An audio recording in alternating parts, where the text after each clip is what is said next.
Good morning. For those of you that don't know me, my name is Charlene Bordonaro.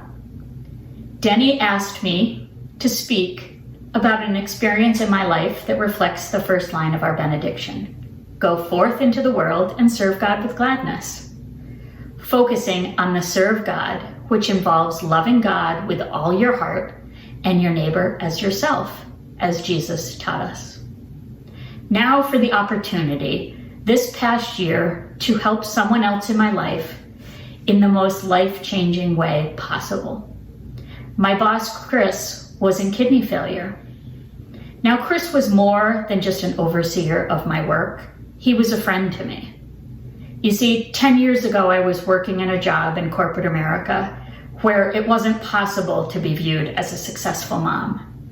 And yet, I had a newborn and a toddler at home. I needed a change. I interviewed with Chris, and despite not being an accountant, he saw something in me that made him offer me a job as an accounting project manager. By the grace of God, this happened, and I said yes, and this job turned out to be the best job I've ever had, still doing it 10 years later. A handful of years later, my dad's battle with Alzheimer's got worse. Chris had lost a parent to Alzheimer's as well. In every biweekly one-on-one, he'd ask me how I was doing, how my dad was doing, and how my mom was. Most time, tears were shed by both of us. When my dad entered hospice, Chris and my employer afforded me all the time I needed to be by my father's and my mother's side till the end. And I'll never forget my mother saying, "Charlene, how will you ever repay Chris for this gift?" Well, fast forward 18 months, Chris tells us that he's in search of a living kidney donor because he won't survive the 7-year wait list for a deceased organ. I felt an insatiable desire to know whether I was a match for him. I couldn't explain it, but I had to know. And luckily, I had the support of my friends and family as I started out in the screening process. Much to my surprise, I kept passing from each step of that screening process. And as a final step in the screening process, I was asked to come to Yale for a full day and meet with all of the medical staff. The nurse popped her head in the room and said, "Did you see your cross-match results with Chris from the lab?"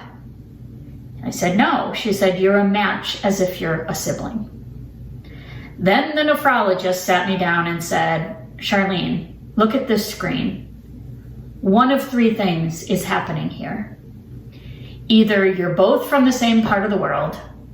Nope, that wasn't it. "Or the universe," I translated that as God, "is working in mysterious ways."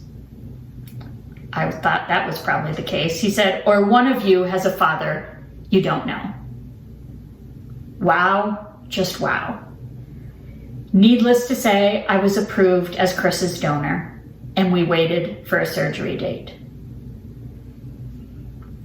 I really don't recall ever being scared or nervous, and I can only credit that with God's grace. The more I reflect on this whole experience, the more I realize that this was all made possible by God's hand. My husband, Joe, would tell people when they asked what he thought of this, he said, "This decision is out of our hands. It's something bigger at play here." Well, I'm happy to report that the surgery went amazingly well. My recovery was easier than expected, but more importantly, my kidney exceeded expectations for Chris.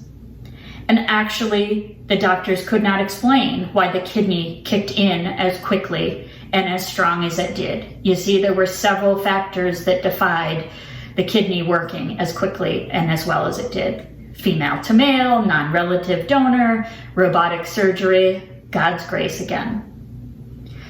I have many times been called a hero, an angel. And while I appreciate the heartfelt sentiment behind these words, they don't resonate with me. I simply was a conduit and heard God's call to serve Chris in this instance. I often found myself saying, why all the attention? Wouldn't anyone do this? For so many personal reasons, the answer is no for many people.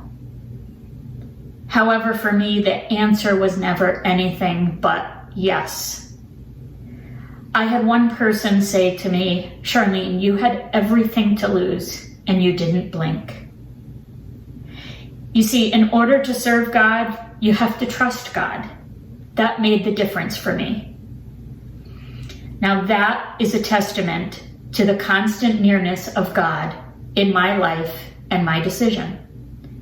Without God, I have no doubt I couldn't have done this. With God, I'd do it all over again. I was raised to believe that we're on this earth to help each other. Why else are we here? What is our purpose? I've had many people in the 6 months since my surgery tell me that I've inspired them. I hope that I've inspired you today. That doesn't mean go out and give a kidney, although if you're interested, I'd love to talk.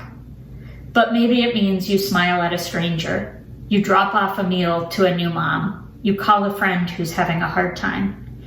When you serve others, you can't help but feel the gladness that comes. Every time Chris or his family thanks me for my donation, my response is simple. The pleasure was all mine. In other words, I am glad. There is no better feeling than to know you could and did make a difference. So with that said, I hope you go forth into the world to serve God with gladness. Thank you.